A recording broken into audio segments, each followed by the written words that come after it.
Recently, my friend Danny Noggle invited us to join him in one of my favorite summertime activities, frog hunting.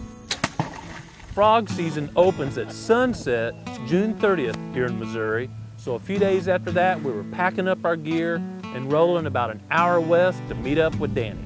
Growing Deer is brought to you by Bass Pro Shops and Cabela's. Also by Reconics, Trophy Rock, Eagle Seed, Nikon, Winchester, Lacrosse Footwear, Bloodsport Arrows, Flatwood Natives, Morel Targets, Non-Typical Wildlife Solutions, Hooks Custom Calls, Montana Decoy, Summit Tree Stands, Drake Non-Typical Clothing, Howe's Lubricator, RTP Outdoors, Yamaha, Fourth Arrow, Scent Crusher, iScope, Mossy Oak Properties of the Heartland, Hunter's Blend Coffee, Motorola Lighting Solutions, Scorpion Venom Archery, Code Blue, Decode, G5 Broadheads, Prime Bows, and Redneck Hunting Blinds.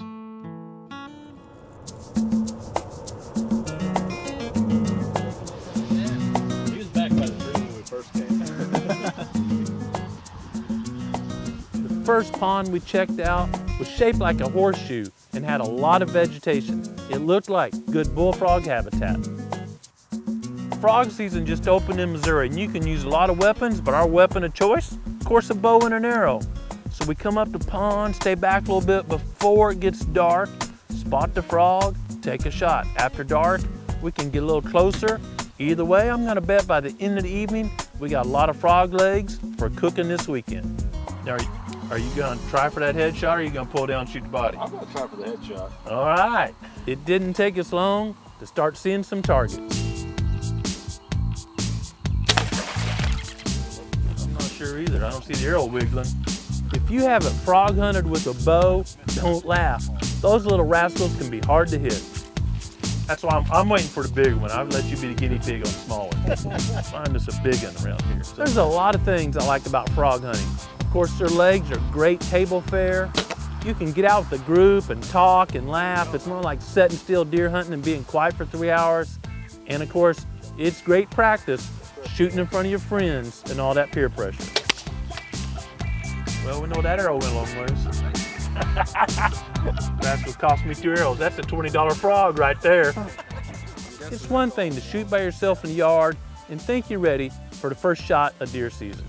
It's another thing to shoot in front of other folks. It usually makes you slow down, make sure your form's right, and follow through. Just like you need to when that first deer of the season comes by your stand.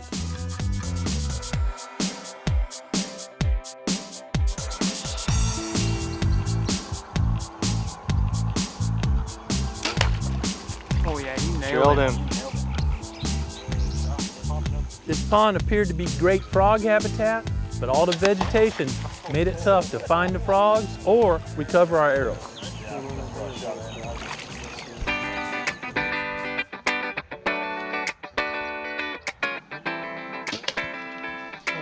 Drilled him.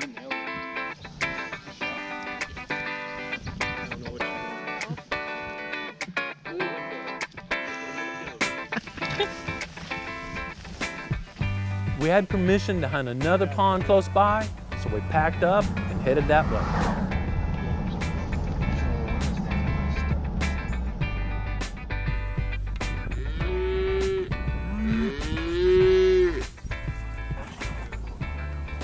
This pond had less vegetation and lots of frogs. Raleigh was whacking them.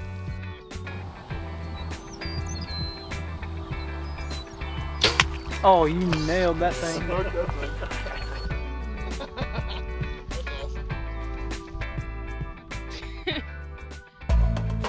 Back to left. As the sun set and it got difficult to see the frogs and our pins, we grabbed the Motorola flashlights and continued hunting.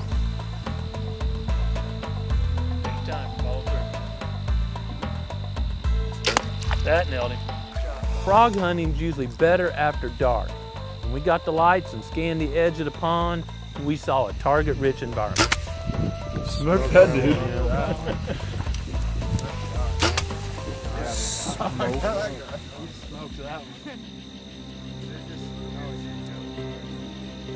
My youngest daughter, Ray, was up to bat, And if you think hitting a large bullfrog at 10 yards is tough, you find out the real trophies are those small ones. You nailed that one. Ray impressed us all by nailing a couple of small frogs, and the fun was on. That's Ray Woods, that's a small. To hit that one, Ray, is a trophy. They're so small. That's good shooting, Ray. I don't think there's gonna be much meat on those legs. Having fun? Yeah, lots of Are fun. those your first frog? These are my first frogs. I think the smaller one's the first one. Slightly larger one's the second. Got him. smoked it. Missed that You one. It definitely was like 5 feet away. I'll take it. Raleigh, Ray, and I were using the G5 small game head. I used to hunt frogs with field points, but I learned from my mistakes. They're zip right through frogs and you won't recover a lot of them. This small game head, unlike a broadhead, has points that are curved forward. They're not overly sharp, not like a razor sharp broadhead, so they do a great job of thumping the frog, and if you miss or you go through the frog and hit in the mud, those curved forward points keep your arrow from skipping or burying as bad.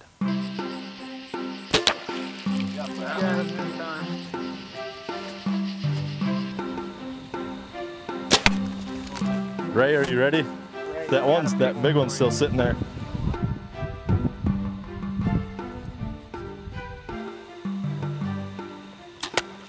Oh yeah, you got him. You got him. Go get him. Looks pretty good to me. We got another headshot. Bring it in. Go a little bit Don't there. point it There down. you Wait go. till it's Bigger that bigger. way.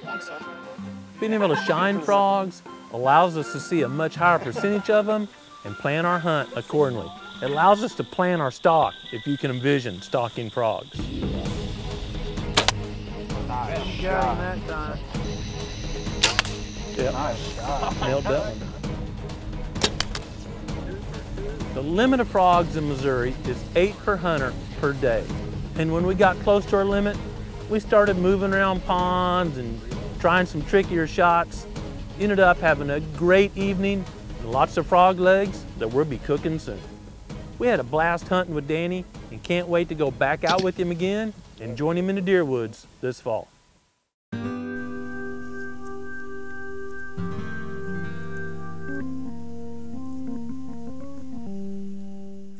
We are experiencing a wicked drought here at the Proving Grounds. It's obvious we have way more deer than the amount of food we can produce. In fact, the rainfall amounts are several inches below normal during the past couple of months. We're in about a 2-acre food plot we call Boone North, and we planted this part with an experimental summer blend during June. It was a late planting. You may recall we had some tractor issues and our timing was late, and to compound the problems, we're in a wicked drought. In this part of Missouri, we're several inches behind for the months of May, June, and so far in July. To add insult to injury, the few rains that have come through have primarily missed the Proving Grounds. I've sat on my deck and watched showers go just south of the property. As a result of those conditions and having too many deer for those conditions, we can see most of the good stuff has been browsed and we're left with some weeds coming on. Generally speaking, I always advise folks to manage deer densities to make sure there's plenty of food during the 2 most common stress periods, late summer and late winter. On a bigger scale, it's important managers and hunters work to keep populations down where they remain healthy when those big stress periods come, droughts, tough winters, whatever occurs in your region.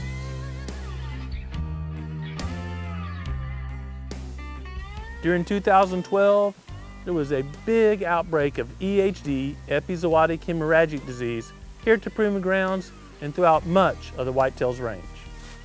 Based on trail camera surveys and our observations and the amount of skulls we found that winter while shed hunting, we estimate about 1/3 of our deer population was killed by that outbreak of EHD. EHD's been known for over 5 decades, and every time deer herds rebound. EHD does not have the long-term potential impacts of CWD, and the two should not be confused.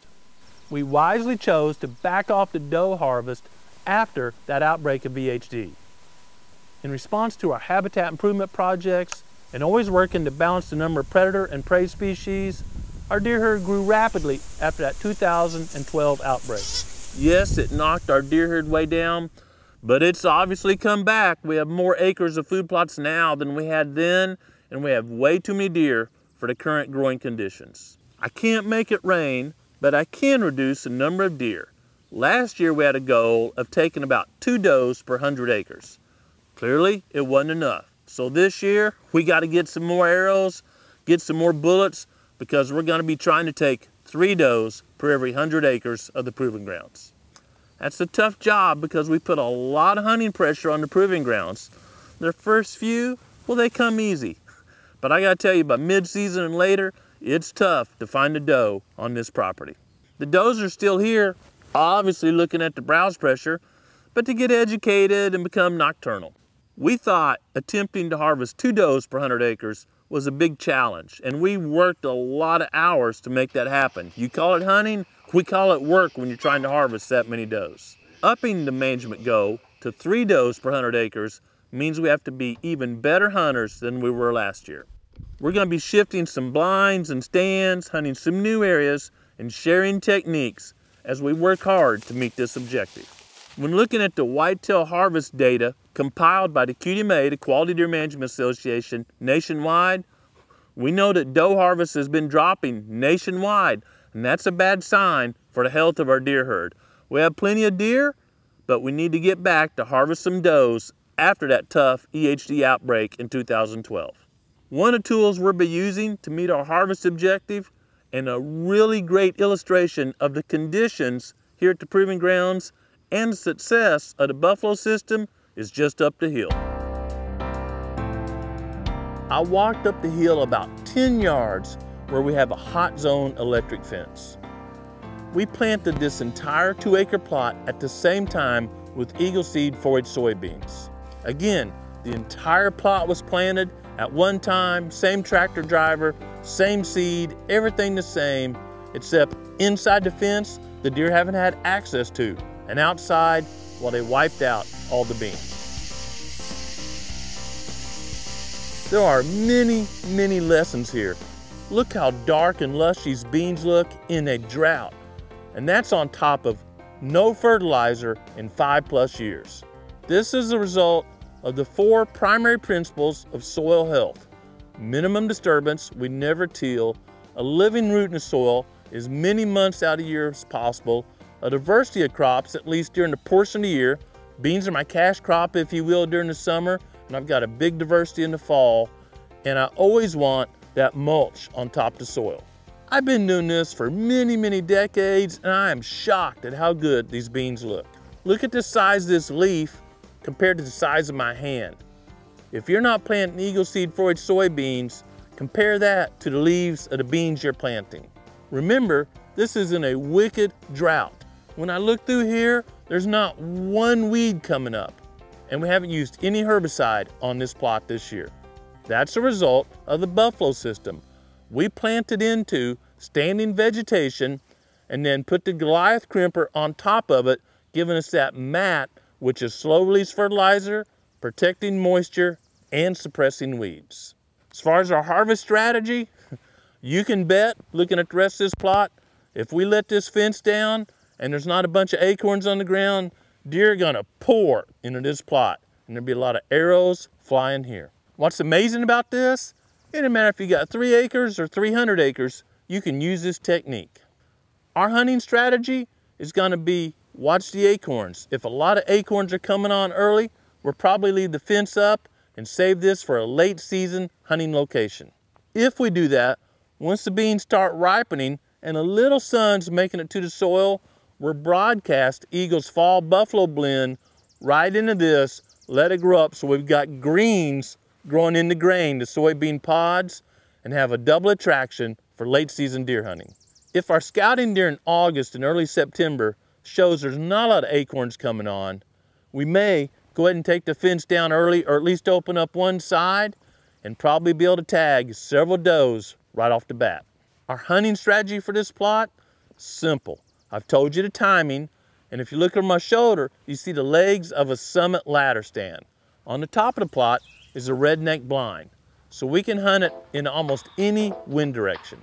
That's why we've got a ladder stand here and a blind there.